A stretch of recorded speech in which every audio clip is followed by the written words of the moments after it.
नमस्कार साथियों, आप देख रहे हैं फैक्ट टू बे। दोस्तों, आज के इस वीडियो में हम लोग बात करेंगे मगही के जेल स्टार कहे जाने वाले सुपरस्टार सिंगर रोशन रोही के बारे में। दोस्तों, मैं आपको बता दूं कि काफ़ी दिनों से रोशन रोही कंट्रोवर्सी में रह रहे थे। जेल से निकलने के बाद पूरे भोजपुरी इंडस्ट्री हो या मगही इंडस्ट्री, इनके गाने का दबदबा चारों तरफ बना हुआ है। बहुत सारे लोगों का कहना है कि जब से रोशन जी जेल से बाहर आए हैं, इनका गाने का दबदबा इतना ज़्यादा है कि भोजपुरी इंडस्ट्री में भी किसी के गाने नहीं बजने दे रहे हैं। यही नहीं, मैं आपको बता दूं कि मगही के सुपरस्टार सिंगर रोशन रोही को लोग आजकल ट्रोल भी कर रहे हैं इनके गाने के माध्यम से। मैं आपको बता दूं कि खुद इन्होंने इंटरव्यू में कहा, आप खुद सुन सकते हैं। यही नहीं, रोशन रोही जी का कहना है कि मुझे क्यों आखिर लोग ट्रोल करते। जब वल्गर गाने गाते थे तो लोग कहते थे कि आप वल्गर गाने गाते हैं। जब अच्छे गाने रंगदारी सॉन्ग्स लेकर के आ रहे हूँ तो फिर मुझे क्यों ट्रोल किया जाए। भोजपुरी इंडस्ट्री हो, मगही इंडस्ट्री में बहुत सारे लोग हैं, लेकिन उन लोगों को कुछ नहीं बोला जा रहा है, मुझे क्यों बोला जाता है। भाई साहब, एक बात तो मैं आपको बता दूं कि रोशन रोही एक तरह से आज के डेट में मगही इंडस्ट्री का ब्रांड बन गया, और यही वजह है कि मगही इंडस्ट्री में आजकल रोशन रोही को काफ़ी लोग ट्रोल कर रहे हैं। सबसे बड़ी बात मैं आपको बता दूं कि अपने स्ट्रगल और मेहनत के बदौलत जेल में रहने के बाद भी रोशन रोही अपने गाने से पूरे दर्शकों के दिल में राज कर रहे थे, और यही वजह है कि सारे ऑडियंस रोशन रोही को खूब प्यार और आशीर्वाद दे रहे थे। इनके 3 गाने यूट्यूब के म्यूजिक सेक्शन में ट्रेंड कर रहा है। मैं कुछ गानों का क्लिप आपको सुना रहा हूँ।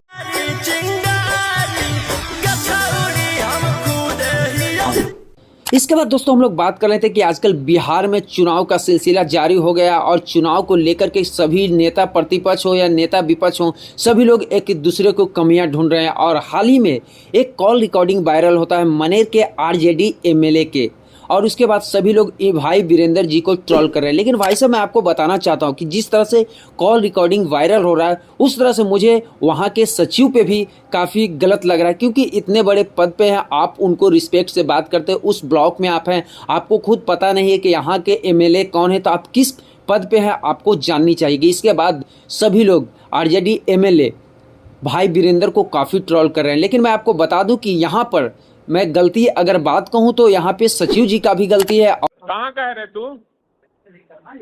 अरे काम का बात कीजिए ना, क्या काम है। और बात किया जाए, भाई साहब एमएलए हैं, उनका पावर है, आपको रिस्पेक्ट से बात करना चाहिए था। आप उस ब्लॉक में काम कर रहे हैं, आपको पता होना चाहिए कि वहाँ के एमएलए सांसद उस क्षेत्र का कौन है। लेकिन आपने भी ईगो की तरह बात किया। और भाई साहब, भाई वीरेंद्र जो कि मनेर के विधायक है, और इनका खूब कॉल रिकॉर्डिंग वायरल हो रहा है, लेकिन इसकी पुष्टि नहीं की गई है कि आखिर ये रिकॉर्डिंग सही है या गलत।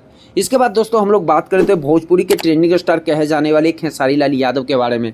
दोस्तों, मैं आपको बता दूं कि भोजपुरी इंडस्ट्री में इस साल गाने के माध्यम से अगर बात की जाए कि जिनका गाना सबसे ज़्यादा किनका गाना बज रहा है, तो इसमें मैं 4 सिंगरों का नाम लेता हूं। सबसे नंबर 1 पे मैं जिस सिंगर का नाम लेने वाला हूं उसको बाद में बतलाऊंगा। चौथे नंबर पे खुशी कक्कर का एक बोलबम सॉन्ग्स आया है जो काफ़ी गर्दा मचा हुआ, आप खुद सुन सकते हैं।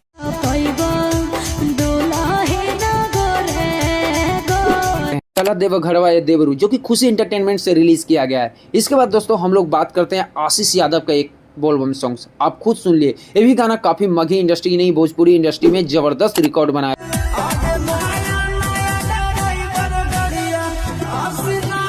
इसके बाद अपने भाई साहब ट्रेंडिंग स्टार खेसारी लाल यादव का, जो कि अन्नपूर्णा फिल्म से इस गाने को रिलीज किया गया था, काफ़ी गाना कंट्रोवर्सी में भी रहा, आप खुद सुन सकते हैं।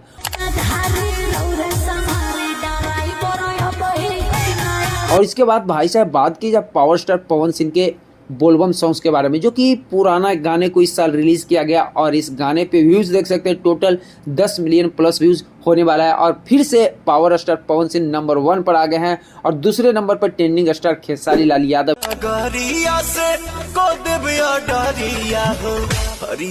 लेकिन भाई साहब, अगर किसी का ग्रोथ हुआ है तो वो खुशी कक्कर का, जो देख सकते हैं कि खुशी कक्कर का गाना जो कि सबसे ज़्यादा बज रहा है, भोजपुरी इंडस्ट्री हो या मगही इंडस्ट्री, चारों तरफ खुशी कक्कर का इस गाने को काफ़ी प्यार और आशीर्वाद मिल रहा है।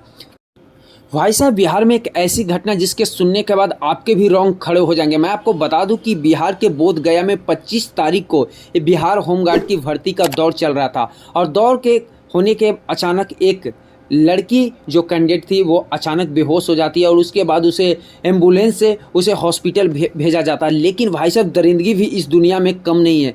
बिहार की बात की जाए प्रशासन की तो भाई साहब प्रशासन इतना लूज हो गया है कि कहीं भी कुछ भी हो रहा है। और क्या बिहार सरकार देख रेख कर रही है इसके बाद में बताते हैं। उससे पहले जानते हैं जब एम्बुलेंस में उस लड़की को ले जाया जाता है तो उस एम्बुलेंस के ड्राइवर और टेक्नीशियन मिलकर उस लड़की को रेप करते हैं। भाई साहब पूरा दरिंदगी इस दुनिया में शामिल हो गया और ऐसे लोगों को भाई साहब कड़ी से कड़ी सजा दी जाए। क्या बिहार सरकार कर रही है? इस तरह के मुद्दों पर बिहार सरकार कभी भी फोकस नहीं करती है। जो इस तरह का घटना घटा है सभी लोगों से मैं अनुरोध करता हूं कि ऐसे दोषियों को कड़ी से कड़ी सजा दिया जाएगा।